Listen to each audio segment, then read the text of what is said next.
So there you go. So you get a big special teams play with Tommy Townsend, 70-yard punt. Very first play, Kamari Lassiter screaming off the edge, tackles the untackleable at that point, seemingly, Derrick Henry. It was a really nice play by him. It reminded me of last year when Derek Stingley, who was a young player at that point, came and he wrapped up Derek Stingley a couple times in the second Derrick game. Henry, Derrick Henry, excuse me. The second time they played them, like in a veteran type of way. Like he kind of rectified some of the mistakes he had made in the first game versus the Ravens last year, or versus the Titans and Derrick Henry. And it felt like that. Like, all right, this is our dog. It was, man. So that was cool. So defense comes up big. What was the score at that point? It was 10-2. Okay. 10-2. So, but you're getting the ball back here, right? You're getting the ball back. They kick off. They kick off to Dameon Pierce, and we get this. And here are two men back deep for the Houston Texans, Dameon Pierce and Dario Gunbowale.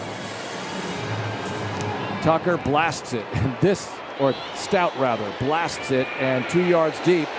Little hesitation by Pierce, but he brings it out across the 20, 25, 30, still going, breaks a tackle, 35, 40, and finally brought down 40-yard line, Dameon Pierce. Nice return, great field position for Houston. Okay, so special teams has now come up with two massive plays. In the last 3 plays, there has literally 3 straight plays in the game. You had a 70-yard punt from Tommy Townsend, special teams. You had a safety by Kamari Lassiter, defense. You had a kickoff return by Dameon Pierce, special teams. Offense gets the ball basically at midfield at their own 43-yard line. And they work the ball into Baltimore territory. They get to third and I say they work the ball in. Ball at the 37-yard line of Baltimore. Handoff to Mixon, -2 yards. Stroud incomplete, deep right to Mechie. That was one of his misses. Yeah. Stroud pass short left to Mechie for 9 yards, gets you to 4th and 3 at the Baltimore 30-yard line. The Texans go for it, which I approved of at the time. They're going to need to be aggressive. They need touchdowns. D'Amico said that.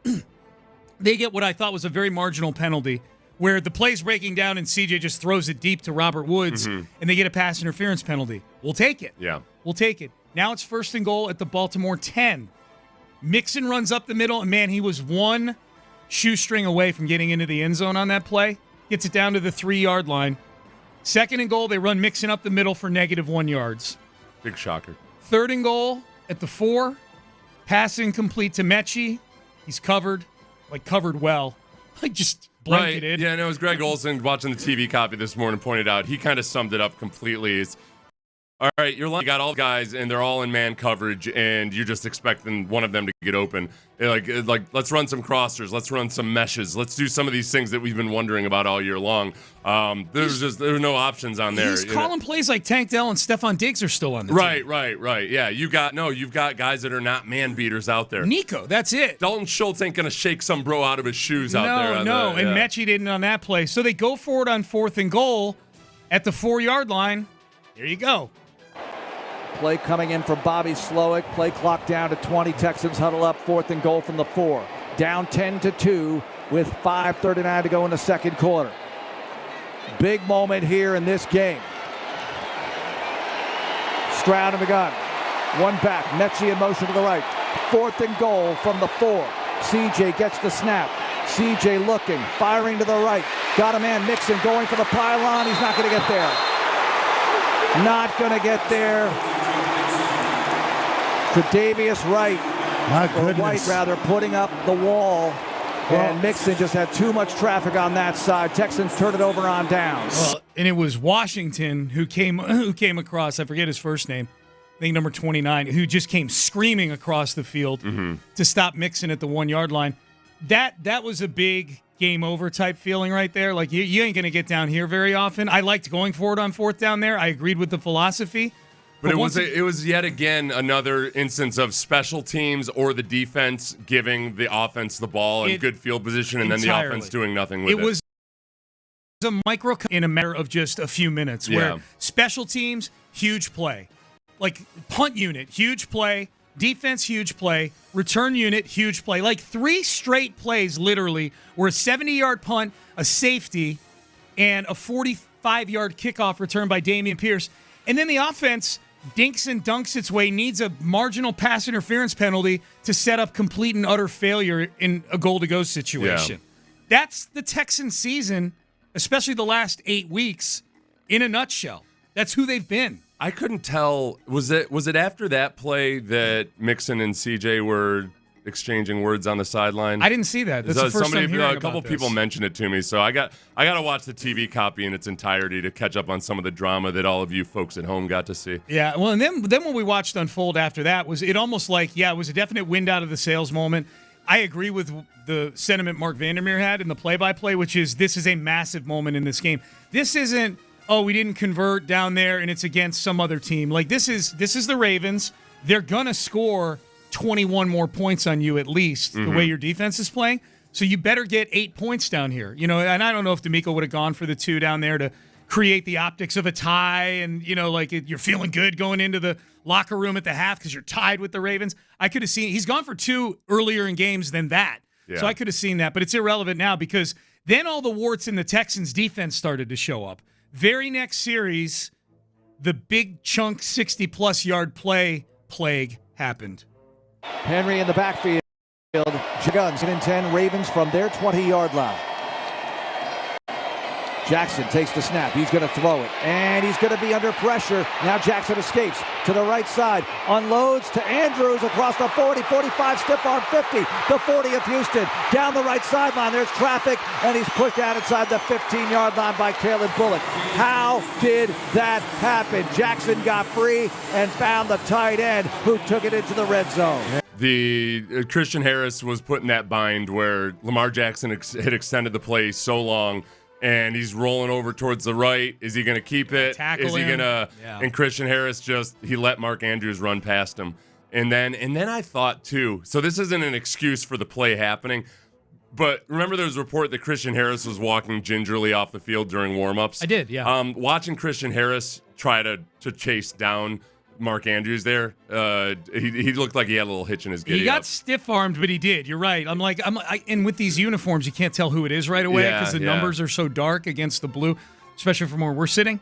And I'm like, who's that just got stiff-armed and isn't catching up to Mark Andrews? Because it was Caleb Bullock, who ultimately had to come from across the field to knock him out of bounds. And I'm like, that's Christian Harris. Yeah, I mean, that's where it comes down to the discipline of staying in your zones and staying, especially when a quarterback scrambles, once he leaves to one side of the field, that's where everything really starts to fall apart. So Christian Harris ends up there basically being the only defender on that half of the field. Yeah. Because other guys have also overly committed to Lamar Jackson to the other side of the field. So I'm not involving Christian Harris. He was put in a bind there. And in a perfect world, I guess you say, look, well, if Lamar runs for 10 yards, he runs for 10 yards. Yeah. Don't let anybody run past you. Yeah. But that's how it snowballs when you're facing a quarterback like Lamar Jackson. Well, and multiple mistakes end up making one huge mistake. Totally. Well, and this is where you realize, they've played some running quarterbacks this year. This is a different dude, and it's different. It's a different Lamar. It's a different dude than Lamar Jackson, whatever version was last year. But this year, if that were Anthony Richardson, he's not trying to finesse a ball to whoever the Colts tight end is. Right? He's probably tucking the ball and running. He would have thrown it and sailed missed it. it. Yeah, right. Yeah. Or he would have sailed it. Will Levis similarly, he probably would have put his head down and tried his hardest to get injured with you tackling him. Last night, C.J. Stroud would have missed it. Yes. If he had a wide open tight end, missed it. Which he did. He did exactly that. He missed a wide open tight end. He missed a lot of wide open guys. No, but it was like the Dalton Schultz one. Oh, yeah. He was wide open. He was wide open, yes. Size 72 font wide open. And I don't want to hear about how CJ was getting hit as he threw it. He didn't have to. He could have thrown it earlier. Or you thrown it earlier, just flick it. He was putting sauce on it. You know what I mean? So that catch and run by Mark Andrews led to, Lamar Jackson is just a beast, man. Led to this. Backs here inside the 10, second down. Jackson fakes the give, and he's scrambling, squares up. How can they not get him? He throws to the end zone, caught, touchdown. Isaiah Jackson had all day to throw. What a play. As the Texans could not bring him down. And they get the touchdown pass, 9 yards. Lamar Jackson That's good. He had all day to throw because he created all day. He took 24 hours and turned it into 48 hours is what he did on that play. And the throw, man, if you had cashed out on the game at that point, it was still only 10-2 at that point. But if you had kind of like, credit to you, faithful listener, if you kind of saw the way the wind was blowing with this game, like, yeah, I know it's 10-2, but I'll be back for Beyonce in a few minutes. If you didn't see that play, go back and find it. Go out of your way to find it.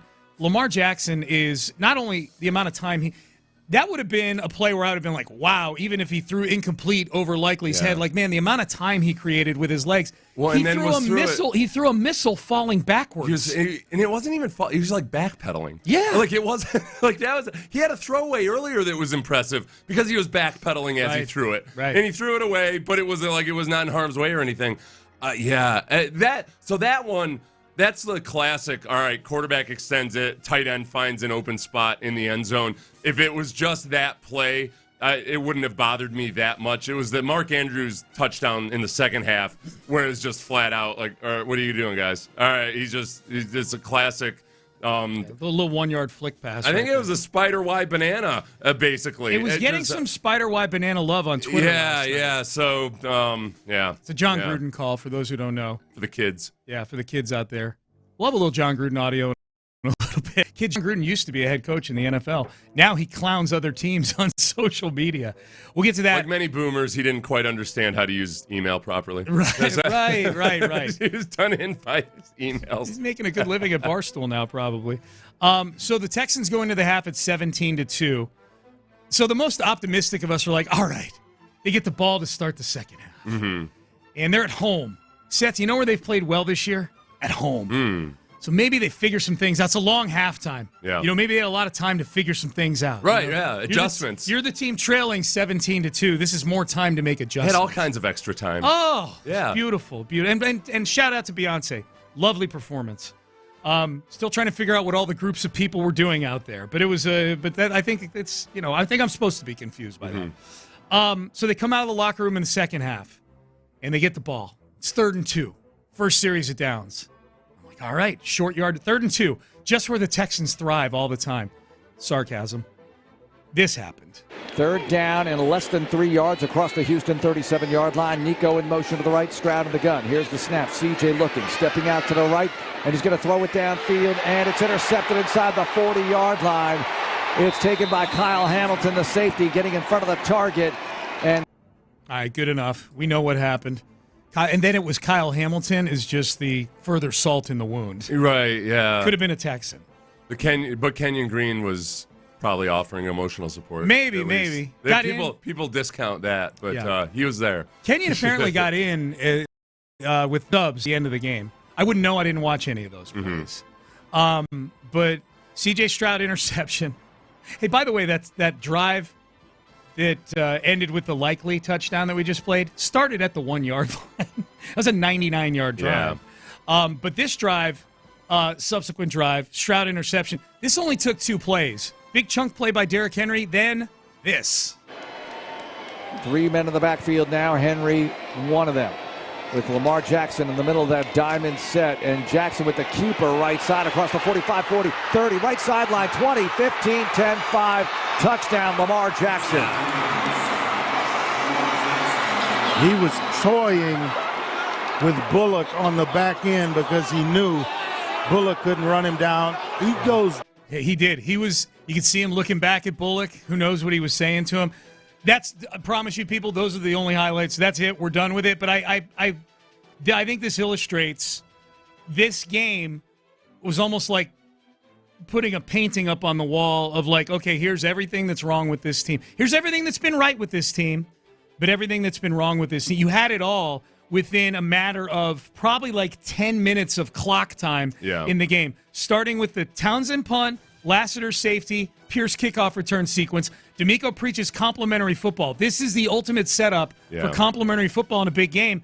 And after those 3 plays, offensive failure on 4th down, defense gives up a huge chunk play. That's been an Achilles heel. They give up a touchdown to a tight end. Defending tight ends has been an Achilles heel. CJ Stroud's decision-making has been an Achilles heel. He throws a pick. And then the Lamar Jackson touchdown run looked a lot like that tight end, the Okonkwo touchdown against the Titans. Yeah. Where it's like, Yeah, Well, Kalen Bullock's giving chase, and that's about it. And it also, honestly, there were times in that game where you could tell the defensive ends had been instructed on that specific play to either play just the run or just to play Lamar Jackson. And you try to mix and match. And on that specific play, I think Will Anderson was supposed to make a read. And he had a blocker in front of him that he just kind of ignored. And he went after the run. And then Christian Harris bit inside, too. So that wasn't a play call or anything. That was just, to me, it looked like poor fundamental football by the defense.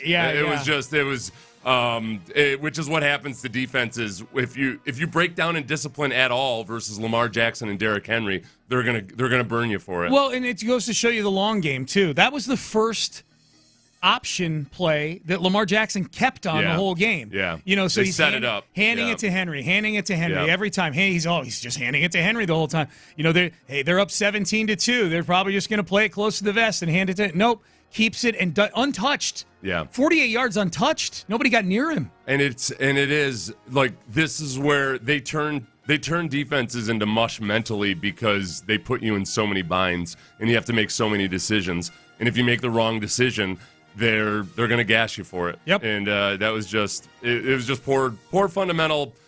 I say this about the offense all year long. Like there's stuff out there that looks like high school kids could do it better. That play right there, high school kids would have made those reads better. It was really bad. What are we confident in this team after yesterday? Is there anything that happened? I mean, the offense is the offense. Is there anything that happened defensively yesterday where you're looking at the postseason differently? Okay, now? So they still have in that game. They still showed an ability to sometimes stem the tide by making big plays for a sack or a tackle for a loss. Will Anderson made some really good plays in that game. Yeah. Kamari Lassiter had a safety. Yeah. And that's who they are. They're not the type of defense where you felt like they're so dominant that they can just line up and get a stop whenever they need to. Correct. It's like that's what they're just shy of being a genuinely elite defense because they'll allow drives, they'll allow movement. And against that team yesterday, they'll that's allow not a passing good touchdowns, and so you can't. At some point, you got to offset that with big plays, and they just couldn't make enough of those big plays versus that offense. Yeah, special teams, I guess, but man, this offense is broke. Yeah, it is. And CJ is just that was a really, really bad performance out of CJ. You can't make any excuses for it. He showed up after a game. I was hoping that CJ made some bad mistakes at the end of that Chiefs game that were on him. Running out of bounds and taking that sack in the Kansas City game. Yeah. The delay of game, like him and Bobby Slowick perhaps to blame on that. But he made bad mistakes at the end of that game. Then he comes out, and I thought, all right, well, maybe he'll really rebound. And no, he actually just continued it and made bad decisions and took sacks last night that he shouldn't have taken. I'm asking, do you think there's for CJ, this shouldn't be the case? I feel silly asking this. Is there a Tank Dell hangover going on with him? Yeah, I think 100%. I think that's in play. You can't have that. It doesn't. Look, and this is where it bothers me that some people have pointed out that if you have any issue with, I feel silly even asking. What bothers me that people will say that if you have any issue with CJ crying in the middle of a football game last week, that it's evidence of male toxicity or something or toxic masculinity. No, there's not a single person. I saw so many people last week say people still think men shouldn't cry. There's not a person out there anymore that thinks men should never cry. Right. But if you're in a position of leadership, whether you're a man, a woman, non-binary, I don't care. When you're in a position of leadership, stoicism is important. There's a certain detachment from emotion you have to have when other people are relying on you. And so, yes, I do think that when somebody has an orthopedic injury, no matter how horrific it is, it's an orthopedic injury. It's football. It happens. You're in a leadership role. Be a leader. It has nothing to do with whether you're a man or whether you're a woman or anything like that. I don't care if other players, non-QBs, are crying in the middle of a game as long as they get it together. But even then, I'm not going to crush him for it. Things happen. He's young. But then he goes out and has this performance. I have no choice but to believe that maybe there is some emotional effect from that still. Yeah. And that scares the hell out of me. Well, that's not acceptable. Yeah. And I'm not trying to be mean. No. That's the job description. Right. You have to know how to compartmentalize and detach from some of the more human things when you're in a position of leadership or you're an NFL quarterback. And you're only paying $9 million for it now. Yeah. There will come a day when you're paying $60 million for it. Yeah. You know what I mean? Yeah. Like that's like so. Yeah, they've been outscored 41-3 since the Tank Dell injury. Mm-hmm. I think it's hard not to hypothesize, at least, like that is having an effect. And I'm not even talking about having an effect on the offense. Like all of a sudden they removed him, and boy, they can't run all these plays, so they stink. C.J. Stroud looked like he was in a complete funk yesterday. Yeah. Sitting by himself on the bench on the sidelines, like just he's got to shake himself, man. I don't care what the cause is. I don't even care if it's because he's banged up. Like you're not on the injury report, you know. So whatever it is, you got to figure it out, man. You made it. You had a C.J. Stroud parade this offseason celebrating C.J. Stroud. Yeah. And I'm not saying C.J. has that type of personality that's me, but he said yes to seemingly every podcast, doing the radio row at Super Bowl, talking a lot of smack too. About the Colts, about Micah Parsons going on podcasts. The Micah Parsons bringing up, how do you know what a dog is? And CJ saying, you're sitting next to one, man. Yeah. This is very undog-like the last few weeks. It's, very uncanine. Very undog-like. Very uncanine going on right now. It's an insult to dogs, actually. I'm ultimately in the long run, I think this could end up being a really good season for CJ to have had because – Andre Johnson said this on the Pivot podcast a few weeks ago, and I don't want to misquote him or paraphrase it, but Andre basically maybe lent credence to the notion that these guys might have had a little too much positivity in the offseason because they got shellacked by the Ravens in the playoffs. And at that point, I was thinking, like, all right, well, this is good because they learned, like, okay, we're not ready to play with the big boys yet. We got to go somewhere. And I almost feel like the offseason acquisitions made people feel like, oh, well, there we go. We fixed it. Now we can play with the big boys. But some of the players and the younger players on the team still didn't really, truly understand how hard the NFL is. Clearly. Because they'd had a promising season, but it wasn't like they had an awesome offensive season last year. Yep. To be genuinely good, man, it's a whole different level. Yep. And you don't have time to feel sorry for yourself. No, you don't. Especially as a quarterback. You don't.